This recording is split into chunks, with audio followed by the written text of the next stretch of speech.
نحمده ونصلي على رسوله الكريم الأمين المكين الحنين الكريم الرؤوف الرحيم.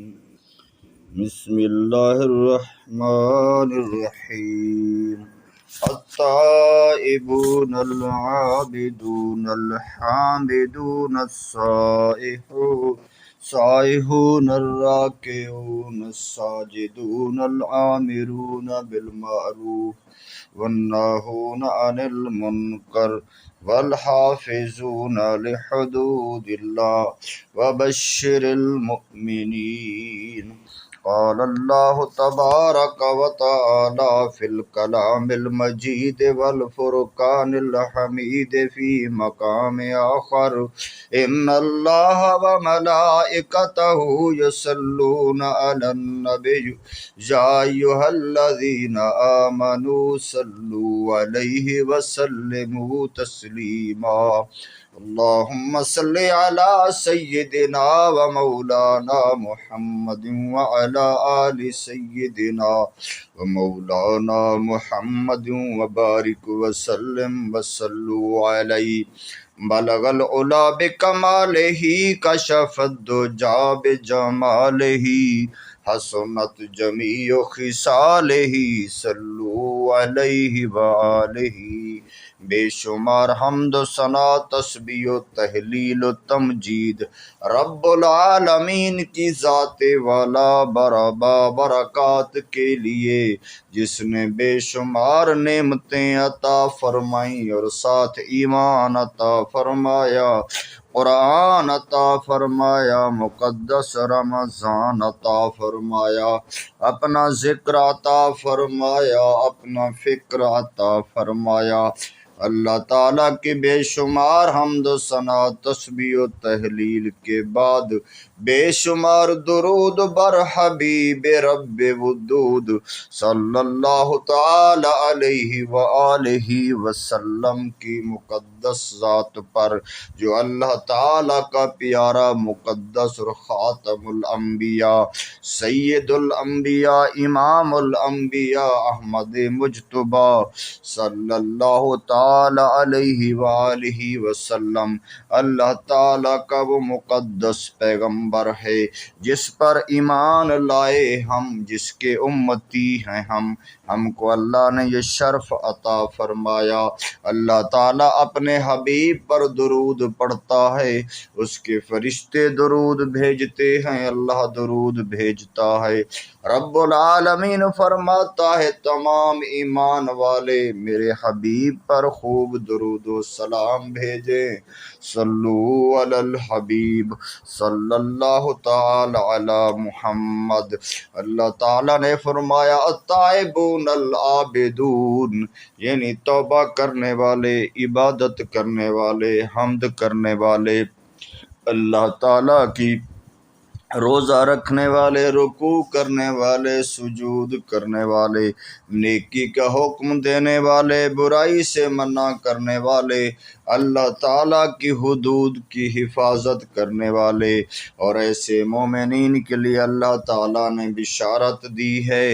آئیے آج میں آپ کے سامنے سابقہ امتوں کے اندر ایک مبلغ دین کا واقعہ رکھنا چاہتا ہوں جو اللہ تعالیٰ کا ایسا پیارا مقدس مبلغ تھا، جس کا دل نور ایمان سے منور تھا، جس کا چہرہ، جس کا دل عبادت کے نور سے منور تھا، جو اپنے رب سے سچی محبت اور اطاعت کرتا تھا. حضرت سیدنا مالک بن فضالہ رضی اللہ تعالی عنہ حضرت سیدنا حسن رضی اللہ تعالی عنہ سے روایت کرتے ہیں، سابقہ امتوں میں ایک عقیب نامی ایک بزرگ لوگوں سے الگ تھلگ ایک پہاڑی کے اندر عبادت میں ہر وقت مشغول رہتا تھا.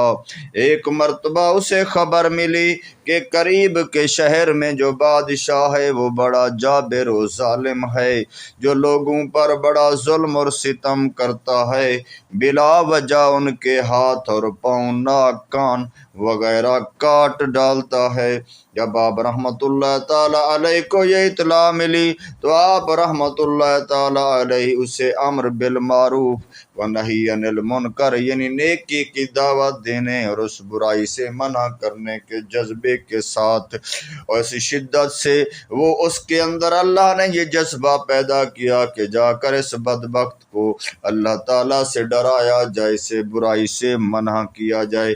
انہوں نے سمجھا کہ میرے اوپر یہ لازم ہے، پھر وہ وہاں سے چلا تاکہ اسے جا کر اللہ تعالیٰ کے عذاب سے ڈرائے اور اسے برائی سے منع کرے۔ چنانچہ آپ امر بالمعروف و نہی عن المنکر کے عظیم جذبہ کے ساتھ پہاڑ سے اترے اور اس ظالم حکمران کے پاس پہنچ کر اس سے بڑے جرأت مندانہ انداز میں فرمایا، تو اللہ تعالیٰ سے ڈر، اے تو اللہ تعالیٰ سے نہیں ڈرتا تو اللہ تعالیٰ کی بارگاہ میں کس طرح پیش ہوگا؟ اس بدبخت کو اپنی دولت کا، اپنی طاقت کا، اپنی حکومت کا نشہ تھا۔ وہ بدبخت ظالم بادشاہ آگ بگولا ہو گیا اور بڑے تکبر کے انداز میں گستاخانہ جملے بکتے ہوئے اس بزرگ سے وہ بدبخت کہنے لگا، نقل کفر کفر نہ باشد، یعنی اے کتے، تیری جیسے حقیر شخص نے مجھے اللہ سے ڈرنے کا حکم دے رہا ہے تو مجھے نیکی کا حکم دیتا ہے۔ اس بدبخت نے یہ بد زبانی استعمال کی۔ وہ بادشاہ ظالم، وہ بدبخت کہنے لگا کہ میں تجھے اس گستاخی کی ضرور سزا ملی ہوگی۔ اللہ اللہ، اس نے کہا کہ میں تجھے عبرت کا نشان بنا دوں گا۔ پھر اس ظالم نے حکم دیا کہ اس کے قدموں سے اس کے زندہ ہوتے ہوئے کھال اتارنا شروع کرو۔ تو اس کے کرندے، اس کے چمچے کڑتے دوڑے، اس کے کارندے، اس کے ملازم دوڑے، انہوں نے سر تک اس کی کھال اتار لو کا جو حکم دیا کہ یہ دردناک عذاب میں مبتلا ہو، اور اس کو میرے سامنے یہ جرت کیسے ہوئی نیکی کی دعوت دینے کی، مجھے سمجھانے کی، اور تاکہ یہ تڑپ تڑپ کر یہ جان دے دے۔ اس کا حکم پاتے ہوئے اس کے ظالم جلاد آگے بڑھے، اس عظیم مبلغ کو پکڑ کر زمین پر لٹایا اور اس کے قدموں سے کھال اتارنا شروع کر دی۔ وہ صبر و شکر کا پیکر بنا رہا، زبان سے اف تک نہ کہا، تو آج پھر چھری میرے گلے پہ تو مزہ ہو، میں دل سے دعا دوں میرے قاتل کا بھلا ہو، جے میرے دکھ وچ میرا ماہی راضی، تے میں سکھ نو چلے پاواں، بٹھی تتی تیرے عشق والی، بھا بھڑکے تے بھا بھا کرے، عاشق سڑ دے تڑ تڑ کر دے، کول عشق کھڑا واہ واہ کرے۔ لیکن جب ان کی کھال پیٹ تک اتار لی گئی تو درد کی شدت سے ان کے منہ سے ایک آہ نکل گئی۔ اسی وقت حکم ربانی پہنچا، اے عقیب صبر سے کام لو، ہم تجھے اس غم کی دنیا سے نکال کر راحت و آرام کے گھر میں، سکون کے گھر میں، عزت کے گھر میں یعنی جنت میں داخل فرمائیں گے، اور اس تنگ و تاریک دنیا سے نکال کر بڑی وسیع و عریض جنت میں داخل کریں گے۔ اللہ تعالیٰ کا حکم سنتے ہی وہ عظیم مبلغ بالکل چپ ہو گیا، خاموش ہو گیا، اور دردناک تکلیف کو صبر سے برداشت کرنے لگا۔ جب ظالموں نے ان کی کھال چہرے تک اتار لی تو شدت درد سے دوبارہ ان کے منہ سے بے اختیار ایک درد بھری آہ نکلی۔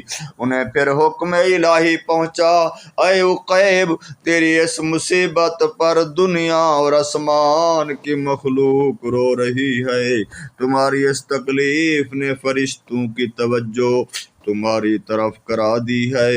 اگر تو نے تیسری مرتبہ بھی ایسی ہی پردرد آہ بھری تو میں اس ظالم قوم پر ایک دردناک عذاب مسلط کر دوں گا، انہیں اپنے عذاب کا شدید مزہ چکھاؤں گا۔ یہ حکم الہی پا کر وہ مرد خدا چپ ہو گیا، خاموش ہو گیا، اور اس نے بالکل اپنے منہ سے آواز نہ نکال بچکا لی، اس خوف سے کہ کہیں میری آہوزاری سے اللہ تعالی ناراض ہو کر اس پوری قوم کو مبتلا عذاب نہ کر دے، کہ میں نہیں چاہتا کہ میری وجہ سے کوئی عذاب میں مبتلا ہو جائے۔ بالآخر اس مرد مجاہد کی تمام کھال اتار لی گئی، لیکن اس نے دوبارہ سسکی تک نہ لی اور اپنی جان آفرین کے سپرد کر دی۔ انا للہ و انا الیہ راجعون۔ آفرین اے عظیم مبلغ تیری عظمت کو سلام، آفرین تیرے جذبہ تبلیغ کو سلام، تیری انسانیت سے محبت کو سلام، تیرے جذبہ خیر خواہی پہ لاکھوں سلام۔ تو نے نیکی کی دعوت کی خاطر اتنی شدید تکلیف برداشت کی، ظالم و جابر حاکم کا ظلم و جبر برداشت کیا، امر بالمعروف و نہی عن المنکر کے عظیم مقصد کو پورا کیا۔ تو نے حق کہنے کے بعد جو جہاد اکبر کیا، پھر اس امت کی خیر خواہی کی خاطر تکلیفوں پہ تکلیفیں برداشت کی، پر اف تک نہ کی اور جان دے دی۔ اے مرد مجاہد تیری اس پاکیزہ خصلت پر ہزاروں جانیں قربان، ہزاروں سلام۔ اللہ تجھے تیری اپنی طرف سے تجھے عظیم جزا عطا فرمائے، تیرے صدقے ہمیں بھی نیکی کی دعوت عام کرنے کا شرف عطا فرمائے، خیر خواہی امت کا عظیم جذبہ رب العالمین عطا فرمائے۔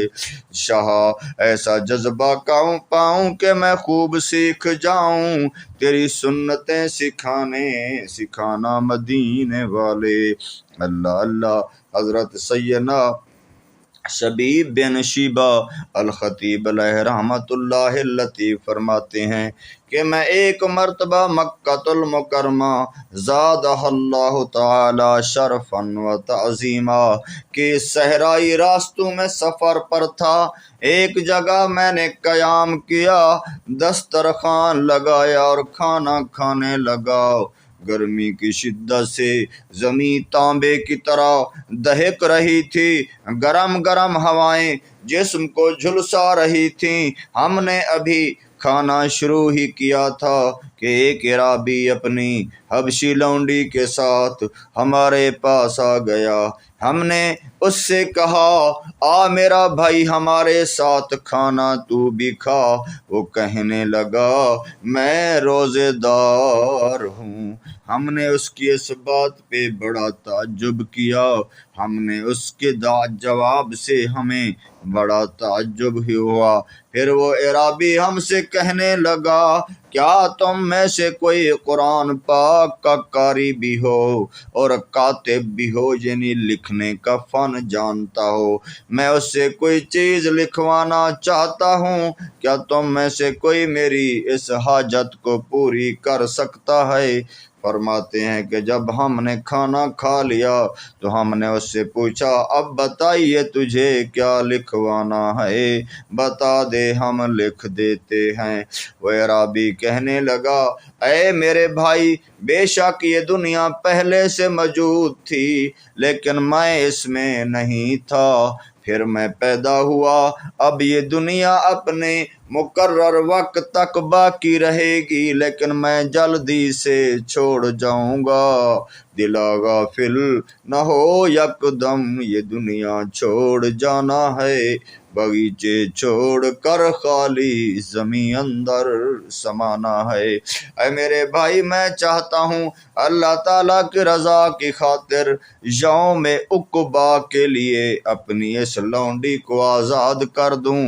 کیا تم جانتے ہو کہ یوم عقبہ کیا ہے؟ قرآن کریم رب العالمین کا مقدس ارشاد ہے، فَلَقْتَحَمَ الْعَقَبَةَ وَمَا أَدْرَاكَ مَا الْعَقَبَةُ فَكُّ رَقَبَةٍ، یعنی پھر بے تامل گھاٹی میں نہ کودا، پھر بے تامل گھاٹی میں نہ کودا، اور تو نے کیا جانا کہ وہ گھاٹی کیا ہے؟ کسی بندے کی گردن چھڑانا۔ لہٰذا میں چاہتا ہوں اس لونڈی کو اللہ تعالیٰ کی رضا کی خاطر اور یوم عقبہ کے لیے آزاد کر دوں، تاکہ مجھے اللہ تعالیٰ اس دن آزادی نصیب کرے۔ اب میں تم سے جو لکھواؤں وہ مجھے لکھ دو، اور میرے الفاظ کے علاوہ ایک لفظ بھی زیادہ نہ لکھنا۔ پھر اس نے لکھوانا شروع کیا۔ اس کے الفاظ کا مفہوم یہ تھا، یہ میری لونڈی ہے، میں نے اسے اللہ تعالیٰ کی رضا کی خاطر یوم عقبہ کے لیے آزاد کیا۔ اتنا لکھوانے کے بعد وہ اعرابی اس لونڈی کو آزاد کر کے ایک سمت چلا گیا۔ حضرت سیدنا شبیب علیہ رحمۃ اللہ لطیف فرماتے ہیں، میں پھر جب بصرہ شہر میں واپس آ گیا، اور پھر میں جب بغداد میں میری ملاقات حضرت سیدنا مہدی علیہ رحمۃ اللہ الہادی ایک بزرگ سے ہوئی، تو میں نے انہیں اس اعرابی کا اور اس کی لونڈی والا واقعہ سنایا، تو آپ رحمۃ اللہ تعالیٰ علیہ فرمانے لگے، وہ عجیب اعرابی ہے، اللہ کا ولی ہے۔ اس اعرابی نے اسی طرح 100 غلام اور لونڈیاں اللہ تعالیٰ کی راہ میں آزاد کیے ہیں کہ قیامت کے دن مجھے خلاصی ہو جائے، میری اللہ تعالیٰ کی بارگاہ سے پکڑ نہ ہو۔ اللہ اللہ، کیا خوف قیامت ہے، کیا فکر قیامت ہے، کیا اللہ کے بندوں کو اللہ کی بارگاہ کی پیشی کا ڈر ہے، کیا اعمال ہیں، کیا تقوی ہے، کیا طہارت ہے اللہ تعالیٰ۔ اور جب وہ کوئی بھی لونڈی آزاد کرتا تو اسی طرح مضمون لکھوا کر پرچی اپنے پاس رکھ لیتا ہے، اور وہ اپنی لونڈیاں یا غلام کو آزاد کر دیتا ہے۔ اللہ تعالیٰ اس مقدس بندے کی مرکز پہ ہزاروں رحمت ہو، اور اس کے صدقے ہم گناہ گاروں کو بخشش ہو، آمین بجاہ النبی الامین صلی اللہ تعالی علی محمد وصلی اللہ تعالی علیہ وآلہ وسلم۔ اللہ تعالی ہمیں بھی ایسی نیکیاں کرنے کی اخلاص کے ساتھ توفیق عطا فرمائے۔ اللہ تعالیٰ قیامت کی تیاری کرنے کا شرف عطا فرمائے۔ یا الہی، ہر جگہ تیری عطا کا ساتھ ہو، جب پڑے مشکل شہے مشکل کشا کا ساتھ ہو۔